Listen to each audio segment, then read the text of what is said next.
అందరికీ నమస్కారం. స్టూడెంట్స్, మీ అందరికీ ఎస్ఏ హిందీ టీచింగ్ టీవీ తరఫున స్వాగతం, సుస్వాగతం. డియర్ స్టూడెంట్స్,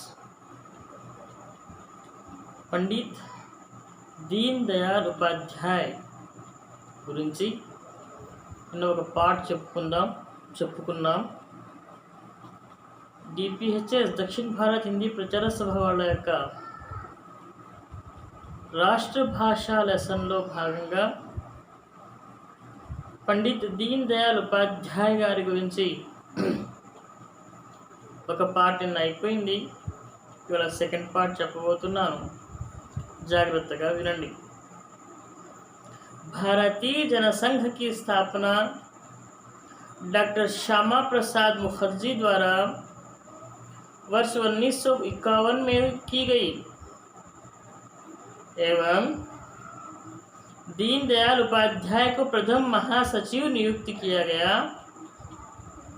वे लगातार दिसंबर 1967 तक जनसंघ के महासचिव बने रहे.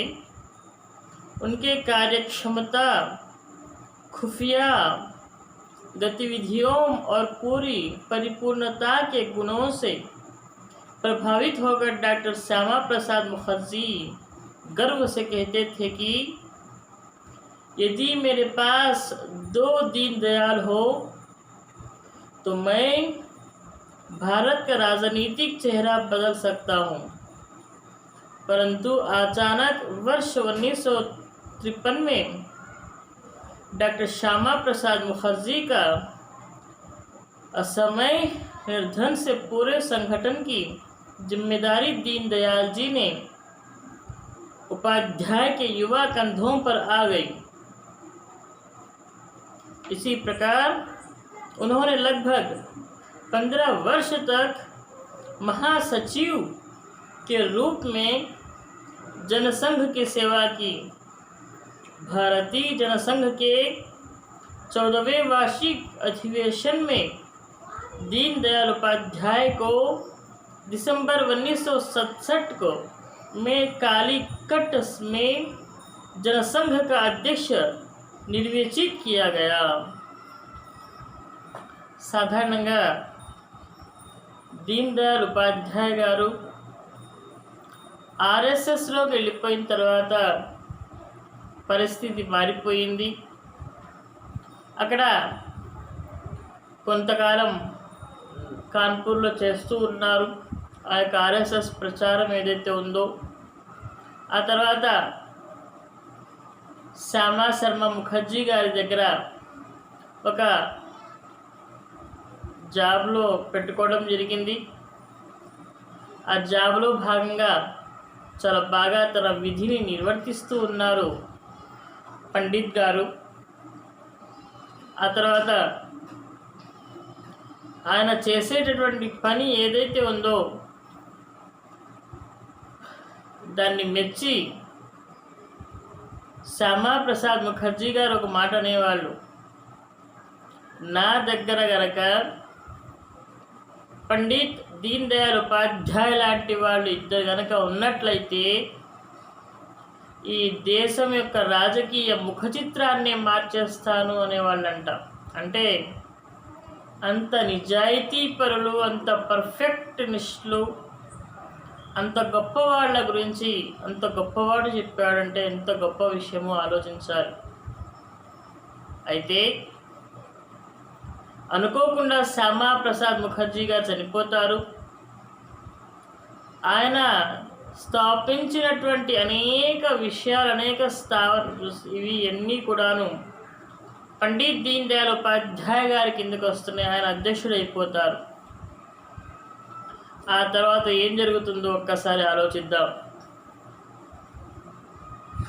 दीन दयाल उपाध्याय के अंदर की पत्रकारिता तब प्रकट हुई जब उन्होंने लखनऊ से प्रकाशित होने वाली मासिक पत्रिका राष्ट्र धर्म में वर्ष 1940 के दशक में कार्य किया. आरएसएस के कार्यकाल के दौरान उन्होंने एक साप्ताहिक समाचार पत्र पंचजन्य और एक दैनिक समाचार पत्र स्वदेश शुरू किया था। उन्होंने नाटक चंद्रगुप्त मौर्य और हिंदी में शंकराचार्य की जीवनी लिखी। उन्होंने राष्ट्रीय स्वयंसेवक संघ के संस्थापक डॉक्टर के.बी. हेडगेवार की जीवनी का मराठी से हिंदी में अनुवाद किया। उनकी अन्य प्रसिद्ध साहित्य कृतियों में सम्राट चंद्रगुप्त, जगतगुरु शंकराचार्य, अखंड भारत क्या है क्यों है, राष्ट्र जीवन की समस्या, राष्ट्र चिंतन और राष्ट्र जीवन की दिशा आदि है। Doctor Pandit Deendayal Upadhyay garu not only RSS కార్యకర్త ఆయన మంచి పత్రకారుడు కూడాను. మంచి మంచి పత్రాలు రివ్యూ కూడా రాస్తాడు, సంపాదకత్వాలు కూడా రాస్తాడు. ఆయన చాలా పుస్తకాలు కూడా రాశాడు. ఆ పుస్తకాలు ఏవయ్యా అంటే సమ్రాట్ చంద్రగుప్త ఆయన రాసిన పుస్తకమే, జగద్గురు శంకరాచార్య ఆయన రాసినటువంటి పుస్తకమే, अखंड भारत क्यों है ఇది ఆయన రాసిన పుస్తకమే, రాష్ట్ర జీవన్ की సమస్యాయే ఇది కూడా ఆయన రాసిన పుస్తకమే, రాష్ట్ర చింతన్ ఇది కూడా ఆయన రాసిన పుస్తకమే, और రాష్ట్ర జీవన్ की దిశ ఆది ఇవన్నీ కూడాను ఆయనలో కవి కూడా ఉన్నాడు, గొప్ప సంపాదకత్వం కూడా ఉన్నాడు, అదేవిధంగా గొప్ప పత్రకారుడు అని చెప్పి ఈయన గురించి పొగుడుతూ ఉంటారు. दीनदयाल उपाध्याय की अवधारणा थी कि आज़ादी के बाद भारत के विकास का आधार अपनी भारतीय संस्कृति हो, ना कि अंग्रेजों द्वारा छोड़ी गई पश्चिमी विचारधारा।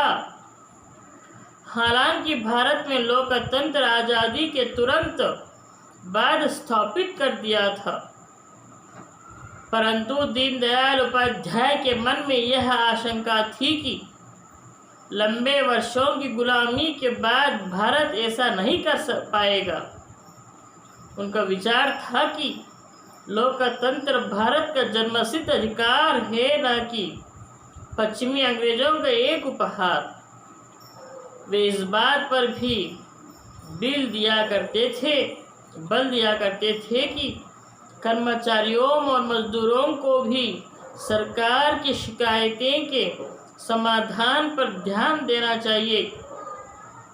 उनका विचार था कि प्रत्येक व्यक्ति को सम्मान करना प्रशासन का कर्तव्य होना चाहिए।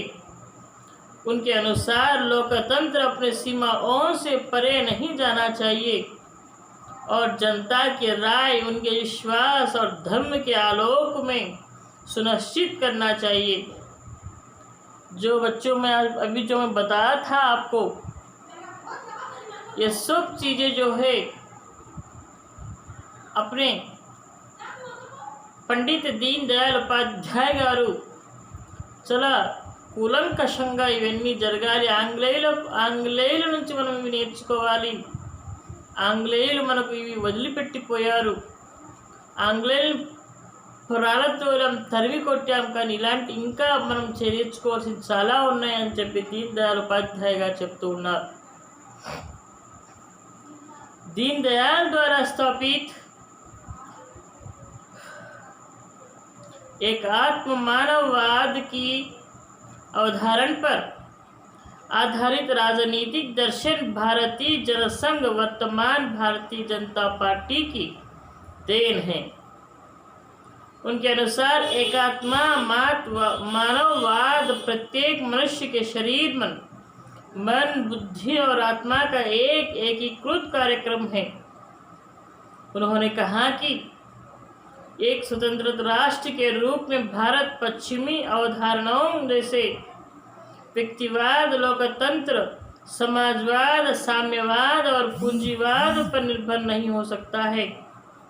उनका विचार था कि भारतीय मेधा पश्चिम सिद्धांतों और विचारधाराओं से घुटन महसूस कर रही है। परिणाम स्वरूप मौलिक भारतीय विचारधारा के विकास और विस्तार में बहुत बाधा आ रही है. ప్రెజెంట్ సిచ్యువేషన్స్ మారుతూ ఉన్నాయి, జనాలు మారుతూ ఉన్నారు, పార్టీలు మారుతూ ఉన్నారు. ఇక్కడ నేను చెప్పదలుచుకుంటుంది ఏంటి అని అంటే మానవత్వం అనేది ఉండాలి. मानव मनुष्य मानव पूंजीवाद नहीं रहना है. ధనికులు పేదవాళ్ళు అనేటువంటి ఇది ఉండకూడదు, తేడా ఉండకూడదు, అందరూ ఒకటే అనే విధంగా మనం ఉండాలి. ఇలా ప్రతి విషయంలో కూడాను మనం గొప్పగా ఉండాలి, నిజాయితీగా ఉండాలి అని చెప్పి చాలా గొప్పగా చెప్తున్నారు మా దీన్ దయాళ్ ఉపాధ్యాయ వారు. మరి మా దీన్ దయాళ్ ఉపాధ్యాయ గారు చెప్పినటువంటి ఇంతవరకు మీకు అర్థమైంది అనుకుంటున్నాను. సెకండ్ పార్ట్ రేపు చెప్తాను. అందుకు మీరు బాగా మన ఎస్ఐని రీడింగ్ టీవీ ఛానల్ లైక్ చేస్తున్నారు, సబ్స్క్రైబ్ చేస్తున్నారు, షేర్ చేస్తున్నారు. అందుకు ధన్యవాదాలు తెలియజేస్తూ థ్యాంక్ యూ చెప్తూ ఇంతతో ముగిస్తున్నాను. పార్ట్ 2 రేపు పార్ట్ 3 చెప్తున్నాం. Thank you.